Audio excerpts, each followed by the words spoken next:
ഇപ്പോ നിലവിലൊരു ഉദ്ദേശമുള്ളൂ, നല്ലൊരു ഗർഭകാലം ആസ്വദിക്കുക. വേദനകൾ സഹിച്ചൊരു കുഞ്ഞിനെ പ്രസവിക്കുന്നതിലൂടെ സേതുമാധവൻ എന്ന വലിയ മനുഷ്യന്റെ ആഗ്രഹം സഫലീകരിച്ചു കൊടുക്കുക. മറ്റൊരു ഉദ്ദേശവും എനിക്കിപ്പോ ഇല്ല. അല്ല, നിങ്ങൾക്ക് ഇപ്പോഴും സംശയം മാറിയില്ലേ? എന്നാലേ ശ്രദ്ധിച്ചൊന്നൂടെ കേട്ടോ. അവന്തിക ഗർഭിണിയാണ്. ദേ, ഒന്നൂടെ ഒന്ന് ഓർത്തു നോക്കി, 4 കാലിൽ വീട്ടിലേക്ക് കയറി വന്ന ദിവസത്തെക്കുറിച്ച്. ബോധത്തോടെ ആണെങ്കിലും അല്ലെങ്കിലും തെറ്റുപറ്റിയാ അത് തെറ്റ് തന്നെയാ. ആ, ഭർത്താവിൽ നിന്ന് ഭാര്യ ഗർഭിണിയാവുന്നത് തെറ്റല്ല. മറ്റെന്തോ കുറ്റം ചെയ്ത പോലെ എന്നെ ക്ലോസ് വിസ്താരം ചെയ്തോണ്ടാ ഞാൻ അങ്ങനെ പറഞ്ഞു. ഇപ്പൊ ഏകദേശം ഉറപ്പായില്ലേ നിങ്ങക്ക് കാര്യങ്ങളൊക്കെ? മദ്യവെച്ച് ലെക്കിട്ട് ഭാര്യയെ സ്നേഹിക്കാൻ വരുമ്പോ ഓർക്കണം, ദേ ഇങ്ങനെയൊക്കെ സംഭവിക്കുമെന്ന്. ആ, ഇനി സംശയം മാറിയില്ലെങ്കിൽ ഇന്ന് തുടങ്ങി 10ാം മാസം ഞാനൊരു കുഞ്ഞിനെ പ്രസവിക്കും. അപ്പ കണ്ടു ബോധിച്ചാ മതി.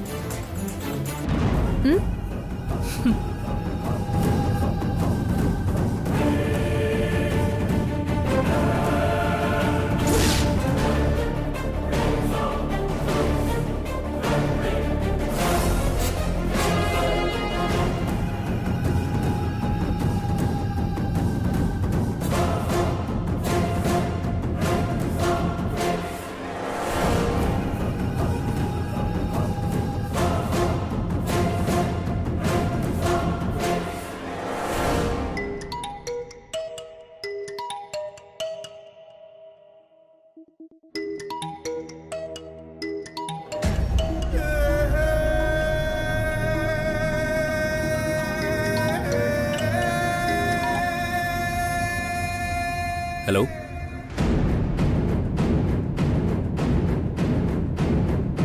എവിടെയാ? ഈ പാവം ഇവിടെയൊക്കെ തന്നെ ഉണ്ടേ. ആ, അങ്ങനെ എവിടെങ്കിലും ഉണ്ടായ പോരല്ലോ, എന്റെ മുന്നിൽ വരണ്ടേ? എന്താ, മുന്നിലേക്ക് വരാൻ സമയമായോ എനിക്ക്? ആ, സമയായി. എന്താണ്, വലിയ സന്തോഷത്തിലാണല്ലോ. അതെ, വളരെ സന്തോഷത്തിലാ. ഒരു പെൺകുട്ടി ഗർഭിണിയാണെന്ന് അറിയുമ്പോൾ ഉള്ള എല്ലാ സന്തോഷവും എനിക്കുണ്ട്. Ah, really? Congratulations. You are going to be an amazing mother. ഇത് നിന്റെ അഭിനയമല്ലെങ്കിൽ മാത്രം എന്റെ ഈ കൺഗ്രാറ്റ്സ് നിനക്ക് സ്വീകരിക്കാം. അതൊക്കെ വിശദമായിട്ട് ഞാൻ നിന്നോട് പറയാം. കാണണം, വേഗം കാര്യങ്ങളുണ്ട്. കാണാം, സംസാരിക്കാം. നീ വിളിച്ചാ മതി. എന്നാ ശരി, ഞാൻ സൗകര്യം പോലെ വിളിക്കാം.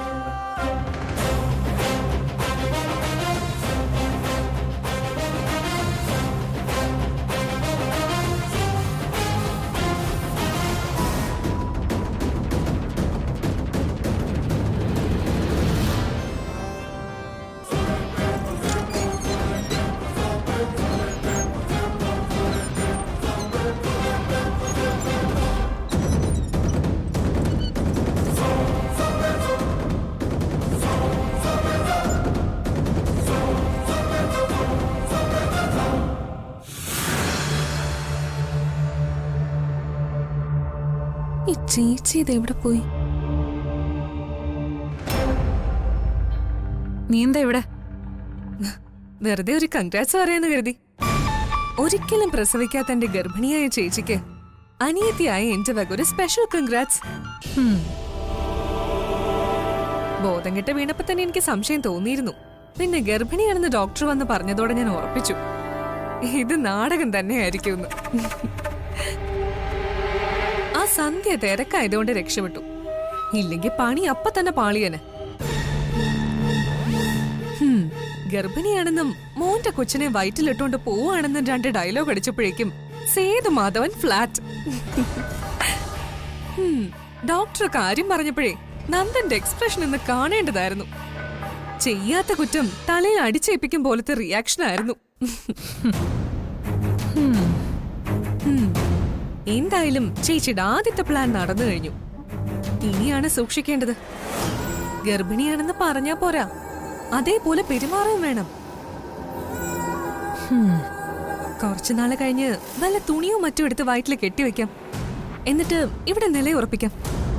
കുറച്ചു മാസം കഴിയുമ്പോ വെറുതെ ഒന്ന് വീണാ മതി. എന്നിട്ട് അബോർഷനായിന്ന് നമുക്ക് തന്നെ പറഞ്ഞുണ്ടാക്കാം.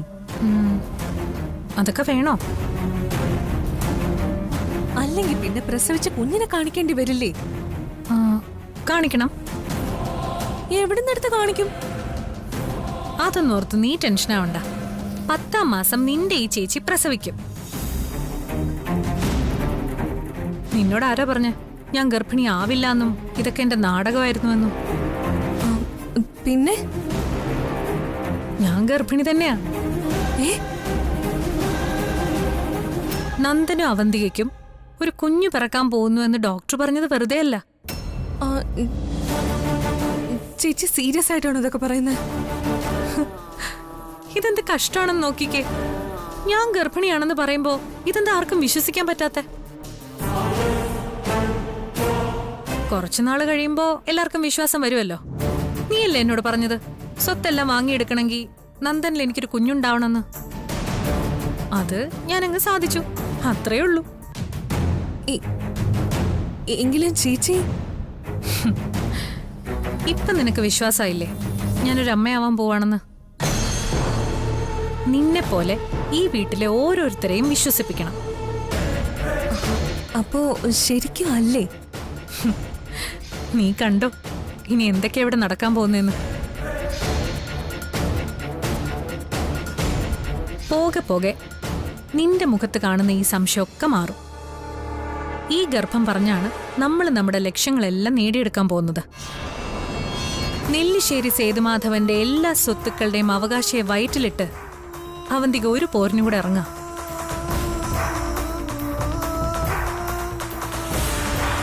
ഒരിക്കലും തോൽക്കാത്ത ഒരു ഒളിപ്പോരിന്.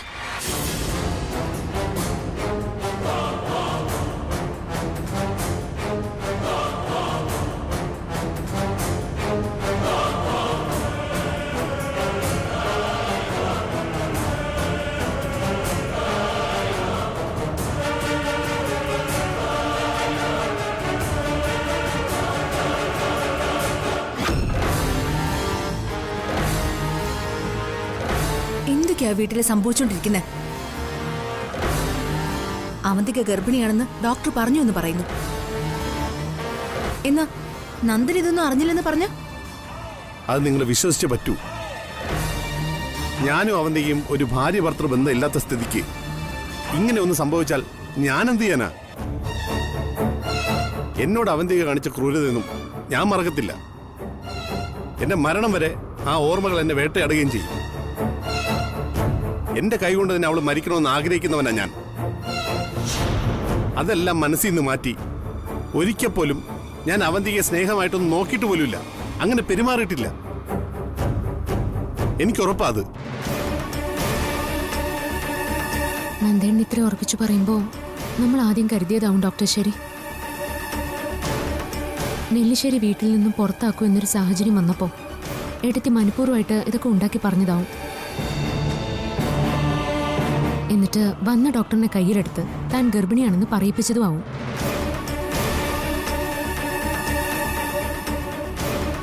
എടുത്തേക്ക് നല്ലതുപോലെ അറിയാം ഗർഭിണിയാണെന്ന് പറഞ്ഞ നന്ദേണ്ണ കുഞ്ഞിനെ പ്രസവിക്കാൻ പോകുന്നവൾ എന്ന പരിഗണന കൊണ്ട് അച്ഛനെല്ലാം മറക്കൂന്ന്. കാര്യങ്ങളെല്ലാം എടുത്തി തീരുമാനിച്ച പോലെ തന്നെയാണ് മുന്നോട്ട് പോകുന്നത്. ഇങ്ങനൊരു ചെയ്ത്ത് നമ്മളും കരുതിയതല്ലല്ലോ. ഈ ഒരു പ്രശ്നത്തിൽ നിന്ന് എങ്ങനെയാ പുറത്തു ചാടേണ്ടെന്ന് എനിക്ക് യാതൊരു പിടിയും കിട്ടുന്നില്ല. അവന്തിയെക്കുറിച്ചുള്ള മുഴുവൻ കഥകളും ഞാൻ അച്ഛനോട് പറയാൻ പോവാ. അപ്പോ അച്ഛനായിട്ട് തന്നെ അവളെ വീടിന് പുറത്താക്കിക്കോളൂ. അതിനി അത്ര എളുപ്പത്തിൽ നടക്കുന്ന കാര്യമല്ല നന്ദ. കാരണം അവന്തിക ഗർഭിണിയാണെന്ന് എല്ലാവരും വിശ്വസിച്ചിരിക്കുക. ഈ സാഹചര്യത്തിൽ നന്ദൻ ചെന്ന് അവന്തികയെ പറ്റി എല്ലാം പറഞ്ഞാലും അത് നന്ദന്റെ തലയിലേ വരൂ. കുടുംബത്തെ ഇത്രയും ദ്രോഹിച്ച ഒരാളെ ഇത്രയും ദിവസം വീട്ടിൽ നിർത്തിയതിനും എല്ലാം ക്ഷമിച്ച് അവളോട് സ്നേഹം കാണിച്ചതിനുമൊക്കെ അതിന്റെ കൂടെ ഇപ്പോ ഗർഭിണിയാണെന്നുള്ളതും കൂടി ചേർത്ത് അവന്തിക കുറച്ച് സെന്റി ഡയലോഗും കൂടി അടിച്ച എല്ലാവരും, പ്രത്യേകിച്ച് അച്ഛൻ, അവന്തികയുടെ ഭാഗത്ത് നിന്ന് അവൾക്ക് മാപ്പ് കൊടുക്കാൻ തീരുമാനിക്കുകയും ചെയ്യും.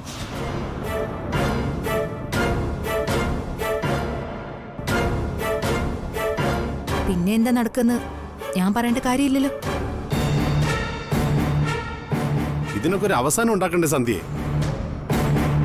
ഇങ്ങനെ സ്വയം തകർന്ന് എത്ര ദിവസം ഞാൻ ജീവിക്കും?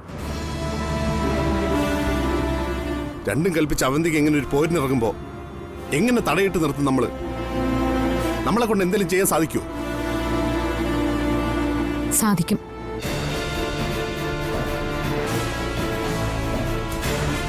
രണ്ടും കൽപ്പിച്ച് പോരിനിറങ്ങുന്നവരെ തടയിട്ട് നിർത്തിയിട്ട് കാര്യമില്ല. നമ്മളും രണ്ടും കൽപ്പിച്ചിറങ്ങണം. എന്നിട്ട് എന്തായുധാണോ നമുക്കെതിരെ പ്രയോഗിക്കുന്നത് അത് തന്നെ തിരിച്ചും പ്രയോഗിക്കണം. ഗർഭിണിയായതുകൊണ്ടല്ലേ അച്ഛനെല്ലാം ക്ഷമിച്ചതും ഏട്ടത്തി ആ വീട്ടിൽ ഇപ്പോഴും ഉള്ളതും. എന്നാ ഏട്ടത്തി ഗർഭിണി അല്ല എന്നുള്ളതും അത് നെല്ലിശ്ശേരിയിൽ നിൽക്കാൻ വേണ്ടി ഏട്ടത്തി ഉണ്ടാക്കിയ കഥയാണെന്നും തെളിയിക്കണം.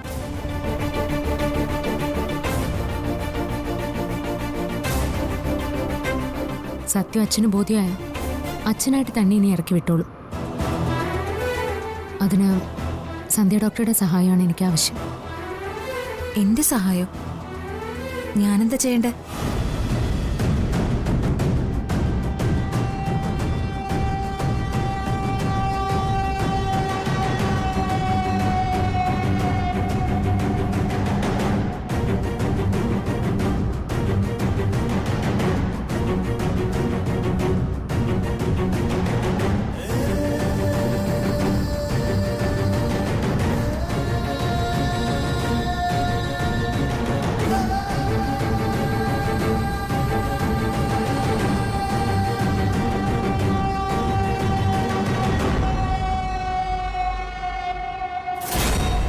അർച്ചന പറഞ്ഞ പോലെ എല്ലാം നടന്ന അവന്തിക ഗർഭിണിയല്ലെന്ന് നമുക്ക് തെളിയിക്കാവുന്നതേ ഉള്ളൂ.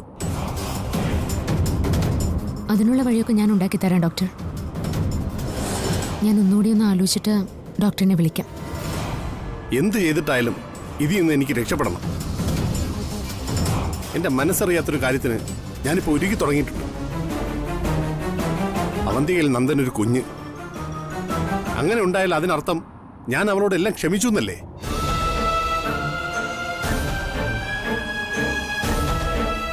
അതൊരിക്കലും ഉണ്ടാകാത്ത കാലത്തോളം എനിക്കതിലൊരു പങ്കുമില്ലെന്നും ഇതവളുടെ നാടകമാണെന്ന് തെളിഞ്ഞേ പറ്റൂ.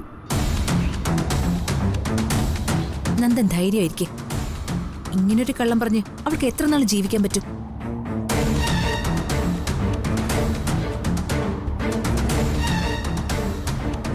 അതിനൊക്കെ മുൻപേ നമുക്ക് അവളെ പൂട്ടണം. ഒരിക്കലും അഴിയാത്ത രീതിയിലുള്ള പൂട്ടിട്ട് തന്നെ പൂട്ടണം.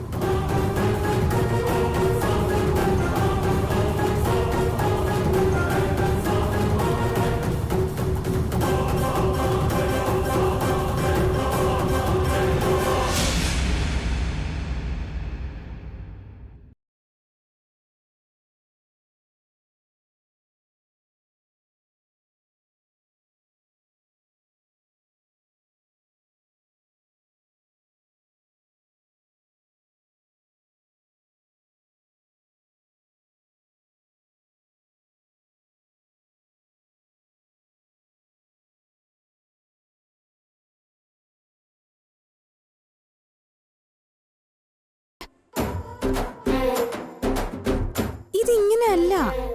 അതെ, ഇങ്ങനെയല്ല. നിന്റെ ഡാൻസ് പോലെയല്ല. ഈ പാട്ടിന് എന്ത് രസമായിട്ടാ പിള്ളേർ ഡാൻസ് കളിച്ചിരിക്കുന്നത്. ആദ്യം മോൾ അതൊക്കെ എടുത്തു വെച്ചൊന്ന് കണ്ടു പഠിക്കും, എന്നിട്ട് നമുക്ക് എടുക്കാം. അതല്ല, ഞാൻ ഡാൻസ് കളിക്കുമ്പോൾ ക്യാമറ ദേ താഴെ വെച്ചെടുത്ത കളറ് മങ്ങിയിരിക്കും. എപ്പോഴും മുഖത്തിന് നേരെ പിടിക്കാവൂ. അതെന്താ, ക്യാമറ താഴെ വരുമ്പോ നിന്റെ കളർ മാറുമോ? നിനക്ക് എന്തെങ്കിലും അസുഖമുണ്ടോ? ഓ, അസുഖമൊന്നും അല്ല. എന്റെ കളർ ടോൺ അങ്ങനെയാ. പിന്നെ കുറച്ചു ദിവസമായിട്ട് ഞാൻ ശ്രദ്ധിക്കുന്നു. എന്നെ വല്ലാതെ ഇൻസൾട്ട് ചെയ്താണല്ലോ സംസാരം. അതിന് വേണ്ടേ? അയ്യോ, അത് നിനക്ക് തോന്നുന്നതാ. നിനക്ക് സോഷ്യൽ മീഡിയയിൽ കുറെ ഫോളോവേഴ്സ് ഉണ്ടല്ലേ? പിന്നെ 12.8K. ഇതുപോലത്തെ നിന്റെ ഡാൻസ് കൂടി ഒഴിവാക്കിയ അത് 50K ആവും. ആണോ? പിന്നെ എന്നാ ഇത് ഒന്നുകൂടി എടുത്താലോ? അത് വേണോ? വേണം വേണം. ഇത് ഞാൻ തകർക്കും. ദാ ഇത പിടിച്ചോ. എടുത്തേ.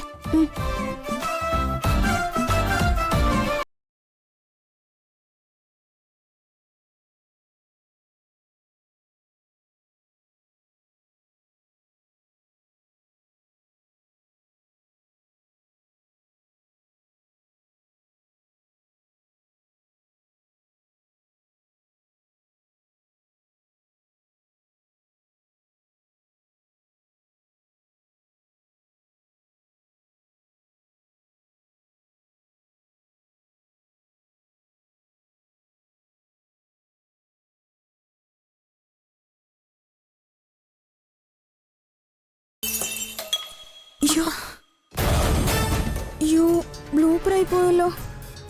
നിനക്കെന്താ കണ്ണ് കണ്ടൂടെ? എടുത്തി ഞാനത് കണ്ടില്ല. അതാ ചോദിച്ചത്, നിനക്ക് കണ്ണ് കണ്ടൂടേന്ന്. ഒരു ഗ്ലാസ് പാല് തറയിൽ വീണ് പൊട്ടിയതിന് എന്തിനാ ഇത്രയും ദേഷ്യപ്പെടുന്നേ? നിന്നോട് ആരെങ്കിലും വല്ലതും ചോദിച്ചോ? നിനക്ക് ഉറക്കമൊന്നുമില്ലേ? പാതിരാത്രിയാണോ നിന്റെ പാട്ടും കൂത്തൊക്കെ?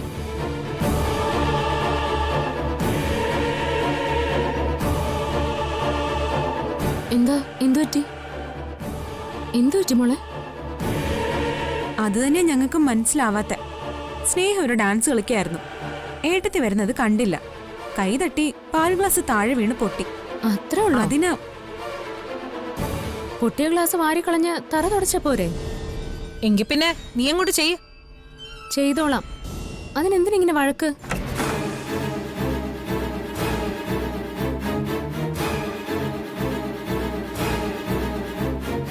പെൺപോരാണല്ലോ ഇവിടെ. എന്താ ഇപ്പൊ പ്രശ്നം?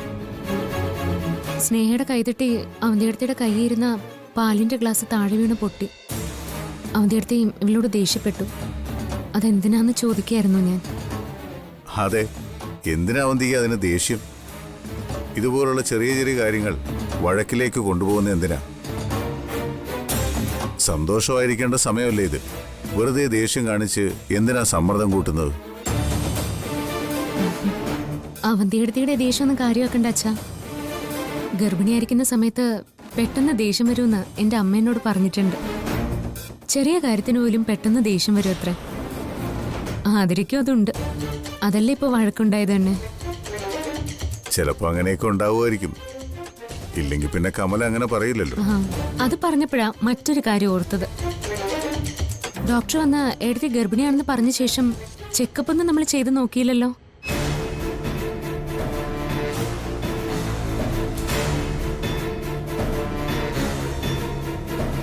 നാളെ തന്നെ ഒരു ചെക്കപ്പ് നടത്തി കുഞ്ഞിന് ഒരു കുഴപ്പമില്ലെന്ന് ഉറപ്പുവരുത്തണം. അത് ഒരാഴ്ച കഴിഞ്ഞല്ലേ ചെല്ലാൻ പറഞ്ഞത്? എന്തിനാ ഹോസ്പിറ്റലിലേക്ക് പോകുന്നത്? ഡോക്ടർ ഇവിടെ തന്നെ ഉണ്ടല്ലോ. അധികം യാത്രയൊന്നും ചെയ്യരുതെന്ന് അന്ന് വന്ന ഡോക്ടറും പറഞ്ഞതല്ലേ. അതുകൊണ്ട് നമുക്ക് സന്ധ്യ ഡോക്ടറെ ഇങ്ങോട്ട് വിളിക്കാം.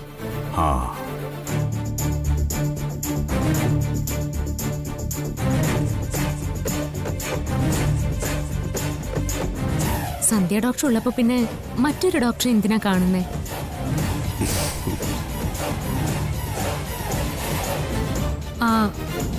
ആദ്യം വന്ന് പരിശോധിച്ച ഡോക്ടറെ തന്നെ ഞാൻ പോയി കണ്ടോളാം. അല്ലെങ്കിൽ ഇങ്ങോട്ട് വിളിപ്പിക്കാം. സന്ധ്യ ഉള്ളപ്പോ എന്തിനാ മോളെ മറ്റൊരു ഡോക്ടറെ കുറിച്ച് ചിന്തിക്കുന്നത്? അന്ന് അവൾക്ക് തിരക്കായതുകൊണ്ടല്ലേ നമ്മൾ മറ്റൊരു ഡോക്ടറെ വിളിച്ചത്.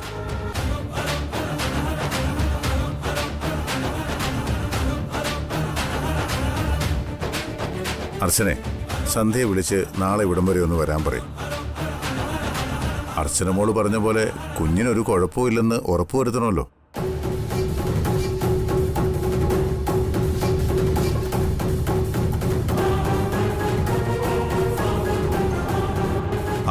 നിങ്ങളെല്ലാരും പോയി കിടക്കാൻ നോക്ക്. സമയം ഒരുപാടായി. ചെല്ല്.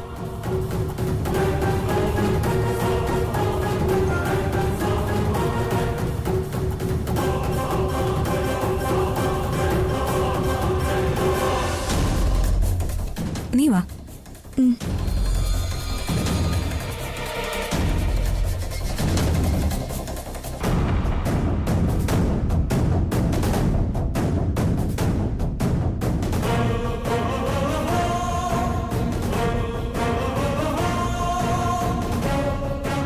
നാളത്തോടെ ഈ ഗർഭനാടകം അവസാനിക്കും നന്ദേട്ടാ. അവന്തിയെടുത്ത് ഗർഭിണിയല്ലെന്നറിയുമ്പോൾ അച്ഛനായിട്ട് തന്നെ ഇറക്കി വിട്ടോളൂ. സന്ധ്യ ഡോക്ടറിന് ഇതുവരെ വരുന്നതോടെ ഇപ്പൊ ഈ വീട്ടിൽ നടക്കുന്ന നാടകത്തിന് തിരശ്ശീല വീഴും.